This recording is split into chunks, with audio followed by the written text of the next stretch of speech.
Hindi ka ba makatulog dahil sa maingay na taghol ng aso? So, what's up guys? Ito na naman tayo, magbibigay na naman tayo ng pakwela na araw sa inyo. Ayan, may energy na tayo dito guys. So, alam nyo guys, hindi ako makatulog kagabi.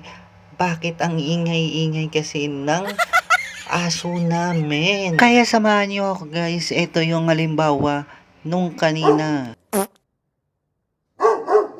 Ewan ko nga bakit anong nangyari sa aso na to kasi hindi ako makatulog kanina sa ingay niya. 3 times a day and 4 times a day pa naman kumakain na ito.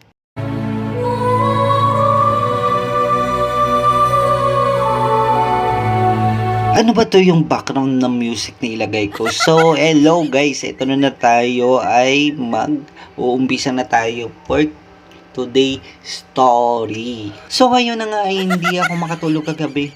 Bakit ang ingay-ingay ng aso na to? Naiinit na ako kasi hindi ako makatulog kaninang umaga kaninang umaga. So eto na nga ay papaluin ko na siya. Charot lang po. Kaya nag-decide kaya akong napaliguan ko na lang siya kasi baka mainitan na to. Syempre 2 weeks naman na hindi ito nakapaligo. Charot, 1 week lang po. So alam nyo ba na excited yan kapag nababasa? Ayan, excited yan, oo. Ang sweet talaga ng aso na to.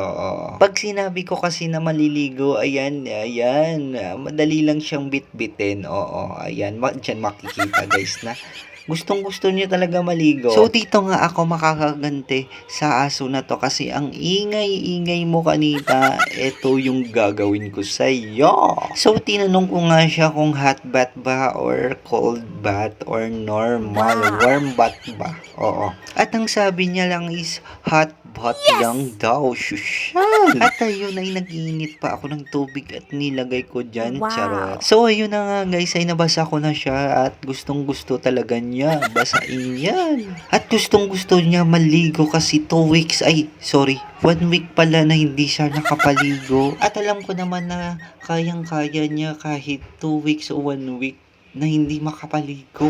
Sinampuan ko na nga yung bulbul niya kasi parang bawo na bawo at nangingitim na kaya ayan, ito na brand new day. And let's go. So anyway, ay alam nyo ba na 1 year na to yung aso na to at wala pa tong boyfriend kaya hinahinapan na to at siguro ay may nakita sa labas na mga boyfriend niya or friend. Kung kaya ay nagingay siya kanina kaya alam ko na siguro kaya ganyan yung rason niya para mag-ingay para hindi ako patulogin. So ayun na nga ay binalik ko na siya sa kanyang trona. Ay dyan lang muna siya tapos sa ilalim siya natutulog kasi wala tayong budget pangbili ng cave or cage. So dyan lang po tayo at salamat sa nanonood.